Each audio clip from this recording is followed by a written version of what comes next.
Hey, my name's Sydney. I'm 48 years old. My life hasn't exactly been a smooth ride for me. I've had a lot of ups and downs, but throughout it, the one person that kept me going was my son, Connor. So when my husband got in the way of my son's future, I left him, but karma always has a way of coming back to get you. So allow me to tell you my story. My son, Connor, was a result of my first marriage. I was married to a very abusive man who couldn't have cared less about me or Connor. He was a good man at the start of our relationship, but after we got married, it became clear that I was just a baby-making machine to him. I suffered a lot because of that, and when I eventually did manage to carry a pregnancy to full term, I was blessed with Connor. But as Connor began to grow older, my ex-husband began to neglect him again. He began to then pressure me to have another child. Of course, I didn't give in because he only wanted babies, not actual growing up children.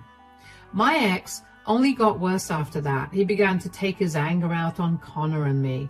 I couldn't get out because I was fully dependent on him as a stay-at-home mom, and my family was too far away to help. One day, while my ex was picking Connor up from school, he happened to get angry about something small that Connor did and lost control of the wheel while he was yelling at Connor. They ran through a stoplight and got T-boned by oncoming traffic.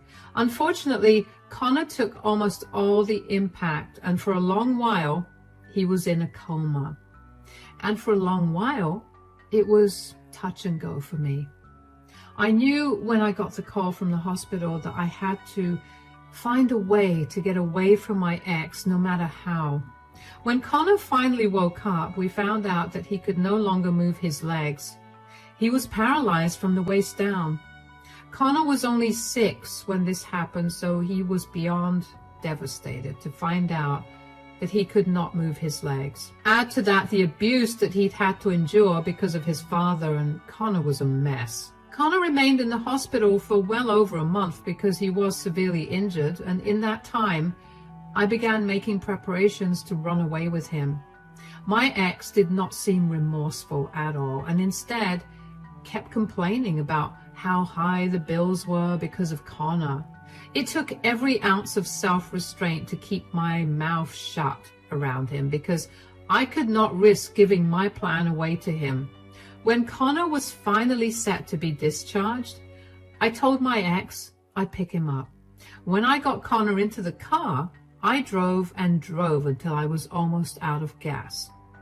It took a while for Connor and I to finally relax since we no longer had to deal with my ex. I spent the next year working really hard and saving up as much money as I could for Connor. I did my best to help Connor get through his mental blocks, but with how hard I had to work, I couldn't do a good job with that. And then I met Miles, my most recent ex-husband, who I never thought would be an ex. Miles and I met because I worked at a bar and he frequented it with his sister and her friends. We ended up getting to know each other and over time developed feelings for each other. The first thing I did was introduce Miles to Connor and let him know that Connor and I were a package deal. He did not seem upset by that at all and still pursued a relationship with me.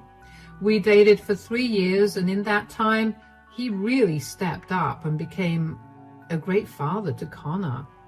Connor and him were practically inseparable, and I was really happy that Connor finally had a positive male influence in his life. Miles and I got married, and Connor and I moved into his house. For the next few years, life was good. The only issue we were facing was Connor's grades. He was still struggling mentally and about the loss of his legs. He couldn't cope with the fact that there would be things he would not be able to achieve. I tried to get him counseling and therapy, but he did not seem open to that. Miles and I also tried talking to him, but it was to no avail. One day, Miles came up to me while I was in my home office and he told me we needed to talk. "We need to talk." "Yeah? What's up?" "I was doing some accounting work for us and I realized that a huge portion of your earnings are gone. I rummaged through your stuff and I found documents for another bank. Do you want to explain yourself? Why did you go through my stuff? Couldn't you have just asked me? I didn't think you'd readily tell me. I would have. Do you not trust me? I trust you, but you're dodging my question. Why do you have a separate bank account that I had no idea about? I'm not dodging your question. I just feel a little violated since you went through my things without asking me. But since you want to know so badly, I opened that bank account at the time of my divorce from my ex-husband. That's my savings for Connor's future education. Future education? Do you really think that he'll be able to do anything? What are you implying? I mean, think about this rationally. Connor is barely getting through school right now. He got put in extra classes because he's failing every class. So, do you think that he shouldn't be given an opportunity just because he's struggling? He got paralyzed because of my ex-husband's negligence, so of course he's struggling right now. He's still getting accustomed to the changes that his disability has brought about. He has 6 months until he graduates high school. Do you think he'll be able to get over his emotions in that time and actually go to university? It's been years since he got disabled. And if he's still struggling, then do you think he'll improve? We've changed schools 1,000,000 times, and each time they've told us that unless Connor gets over his stupid hang-up, he's not going to get anywhere in life. Are you seriously saying that trauma has a time limit? After which it's not supposed to affect you? Who cares what those schools have said? You've raised Connor since he was 8. You're like his father, and you think of him this way? Don't bring unnecessary emotions into this. I'm seriously asking you, because if you've been saving since you divorced your ex-husband, and if you've been putting a similar amount to what you've been putting in so far, you must have racked up quite a bit of money. Oh, and what do you want to do with that? Buy another house? Spend it on something for yourself? We don't need another house, but we could buy all of us something nice. Absolutely not. I don't care what you want to do or want to have. That money is Connor's. I've poured my heart and soul into saving that money. You have no right to that money, and nothing you say will change that. Whether Connor chooses to go to college immediately after he graduates or not, that money is for him. I will not be having this conversation again. I did not like Miles snooping around through my things, and I especially did not like him implying that Connor's education money was never going to get used. I knew that Connor was struggling with school and his grades were a reflection of that, but I also knew that there was more to his education than just his grades. I knew that no matter what Connor said or did, he still wanted to have a normal future like every kid his age, and that was why I saved all that money up. Over the next month or so, Miles would randomly bring up expensive things that he wanted to purchase and hint at me buying them for him with the money I'd saved up. I'd shut him down by telling him to save his own money and buy those things himself, but I was really irritated by his behavior. Did he really think so lowly of the child that he helped raise? Were his needs more important than Connor's in his head? I tried my best to tell Miles to drop the topic, but every time he'd tell me that he was just checking if I changed my mind. Yeah, that only made me angrier. Miles would suggestively ask me to buy him things almost every day, but one day he didn't mention buying anything at all, even though it was a relief to not have to deal with his requests. I couldn't help but feel like something was off. So I cautiously asked him what was going on with him. What's going on? You've been really quiet today. Well, I just got off the phone with my sister. Oh, is everything all right with Macy? Apparently they're struggling a lot financially. Oh no. Why? I thought she and her husband were making a good amount of money. Yeah, but they have a lot of debts to pay off and it's been making a dent in their earnings. They're at a point where they don't think they'll be able to pay for Jack's college. That's so sad. But Jack does have other ways of going to college. He's a smart child, so I'm sure he'll be able to get a scholarship. Yeah, but they doubt that he'll get a full ride. The rest of the tuition fees will be difficult to pay off. Jack can very easily take out a student loan. It shouldn't be a huge amount, especially if he gets a scholarship. The poor kid's already grown up surrounded by the payments of loans thanks to his parents. Do you want him to be burdened with more loans? Why are you getting all riled up? What do you expect me to do here? I want to be able to help them out.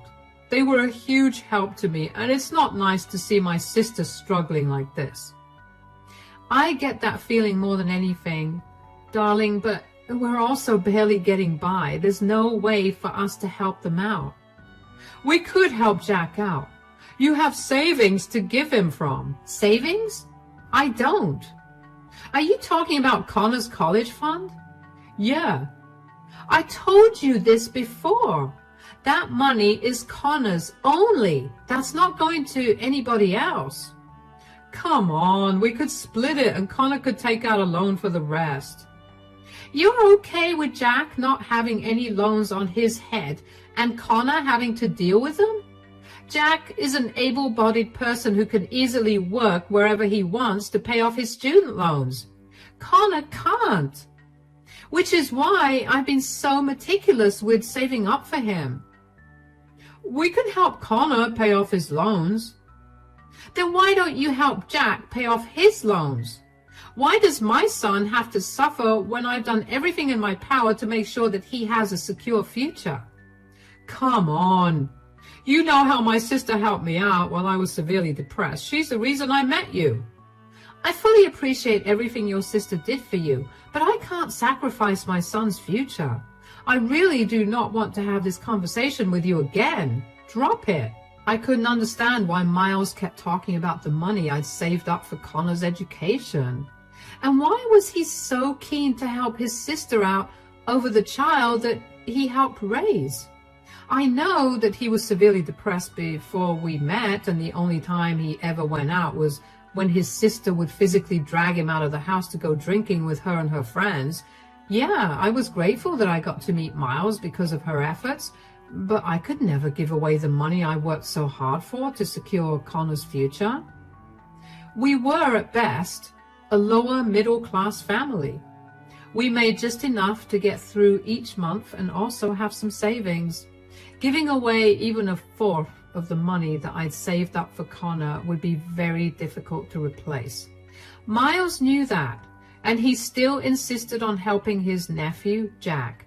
From what I'd seen, Jack was a great child, and he was also incredibly smart. The way his parents spent money was ultimately going to cost him, and that was something his parents should have realized. If I had the money, I would have helped. But I barely had enough for Connor, and when Connor found out that I had saved a lot of money for his education, he cried with joy and immediately began looking into his future. There was no way that I was going to kill that joy of his. After that conversation, things between Miles and I were a little awkward for a few days, and then we went right back to being like how we always were. I was glad that Miles didn't bring that topic up again. Until one day, I got notified that all the money from my savings account had been transferred into another account. I barely had time to register whose account it was transferred to before I was frantically calling my bank. Just as I was waiting for customer service on the phone, Miles walked in. What's going on? Why are you panicking? I just got alerted that all the money out of Connor's account got transferred. I'm trying to get in contact with the bank and figure out what's going on. Oh yeah, there's no need to do that. What? What do you mean? I was the one who transferred all your money. What? Why would you do that? How did you even get access to it? Give it back to me right now.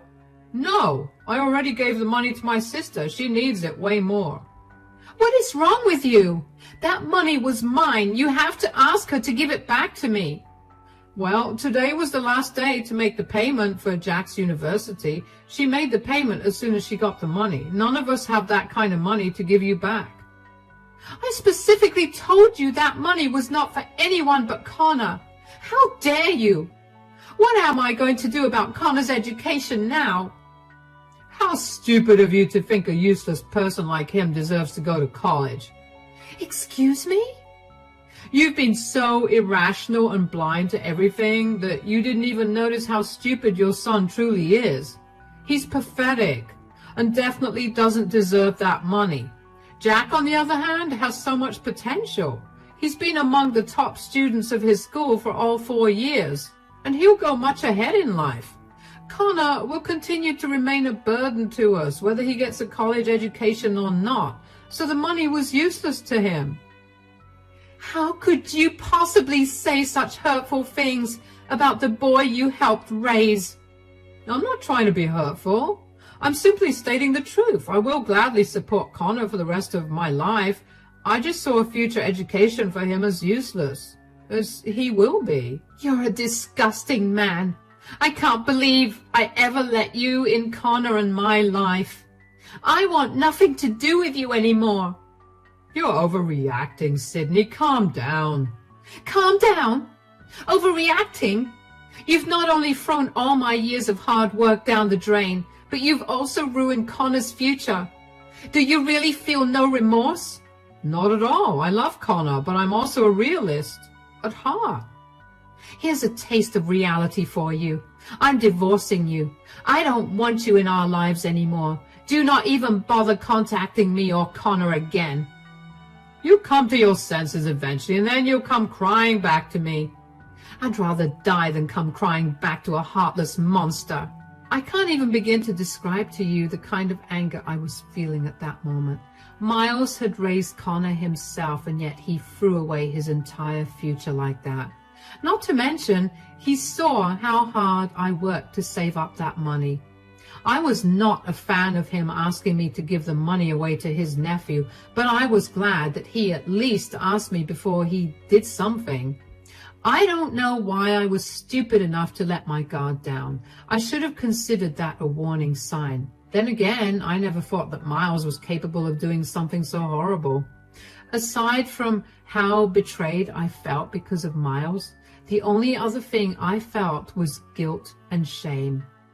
I didn't know how to tell Connor that the future we'd been planning for him for so long was not going to be a reality. Even if it was, he'd have to work very hard to get it.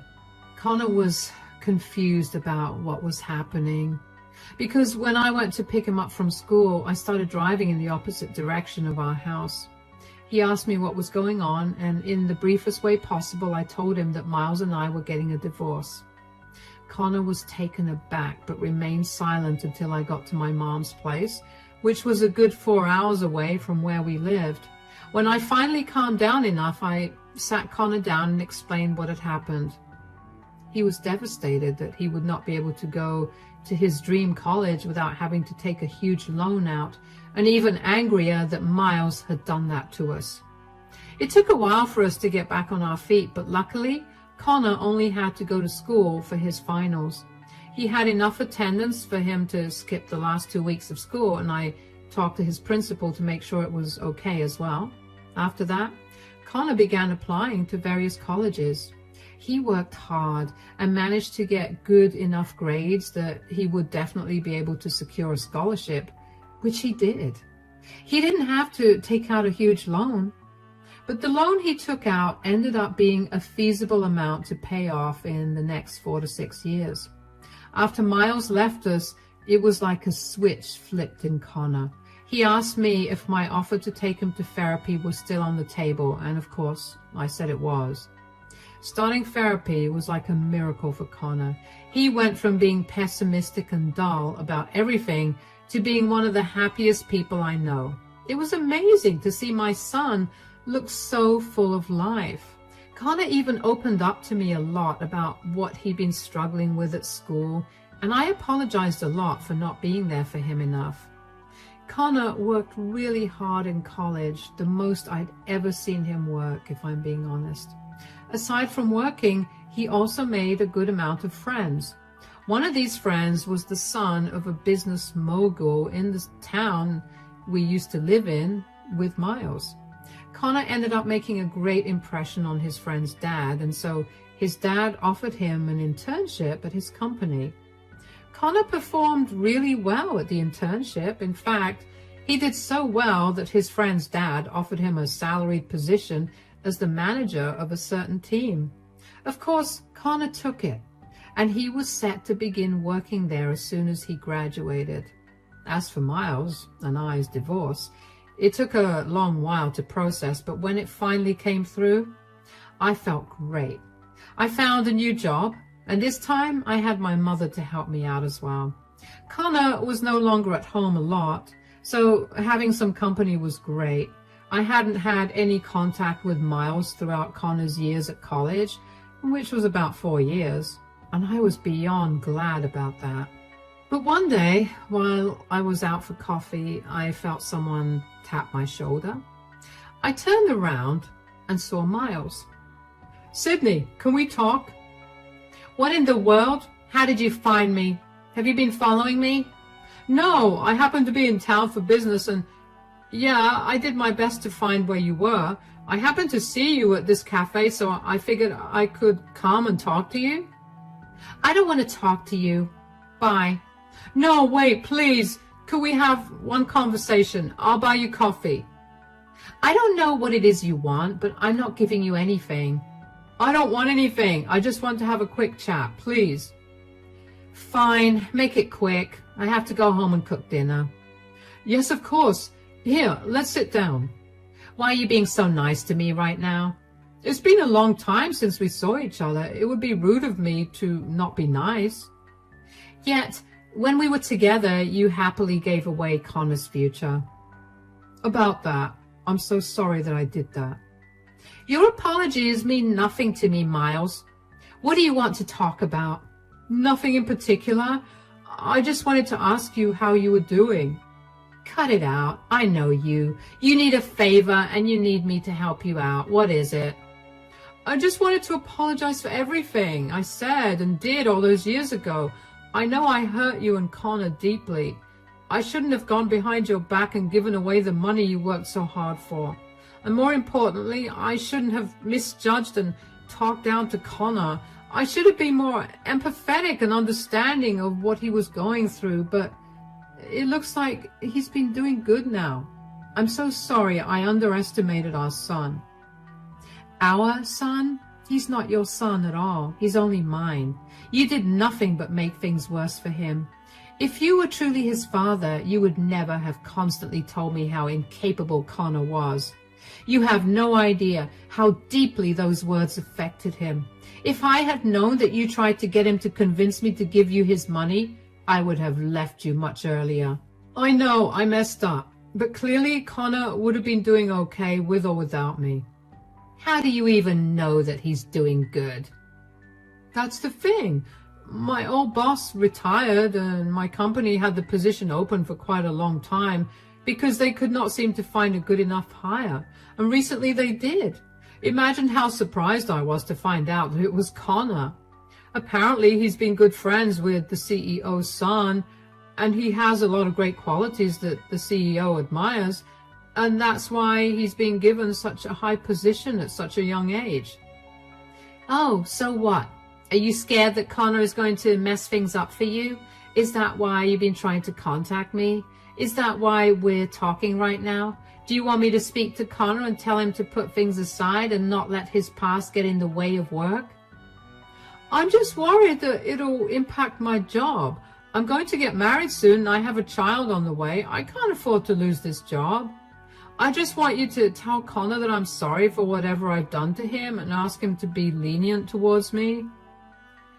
"I know how I've raised Connor, and I know that he would never fire you, but I also know that he's been through enough because of you, so he would never be lenient with you. I hope he works you like a dog and constantly criticizes everything you do. I will not tell him we met today, so be prepared for anything. Good luck. Do you really not care for me at all, even after we spent so many years together? You never cared about me or Connor when I was with you, so why would I care for you now? Never contact me again. Bye. I cannot even express in words how happy I was to hear that Miles was working under Connor. It really felt like karma had come back to finally teach Miles a lesson for being so cruel to him. I did feel a little weird because Miles did track me down to have that conversation, but that weirdness was quickly taken over by joy at finding out what the new situation was for Miles. I was surprised to find out that Miles was going to be a father again, and although I did know that Miles was not going to lose his job because of Connor, I was sure that he was going to suffer a lot. I hoped that Miles was a better father to his new child than he was to Connor, because no child deserved what Connor had to go through. I kept my word and didn't tell Connor about my meeting with Miles. Connor hated Miles with a passion, so finding out that I voluntarily spoke to him would have made Connor upset. Anyway, when Connor found out that Miles would be working under him, the first thing he did was call me to inform me about the new situation. He asked me if it would be right for him to fire Miles, but I reminded him that would be considered wrongful termination and the company would suffer for it. He was given the position because of the trust the CEO had in him, so he shouldn't ruin it because of his personal feelings. I could tell that Connor was frustrated, but I reminded him of how I raised him to be kind yet strong. What followed after that was simply hilarious to me. Over the next 7 to 8 months, Connor was brutal with Miles. He'd set the highest expectations and targets for Miles to achieve and would openly criticize him in front of all his colleagues.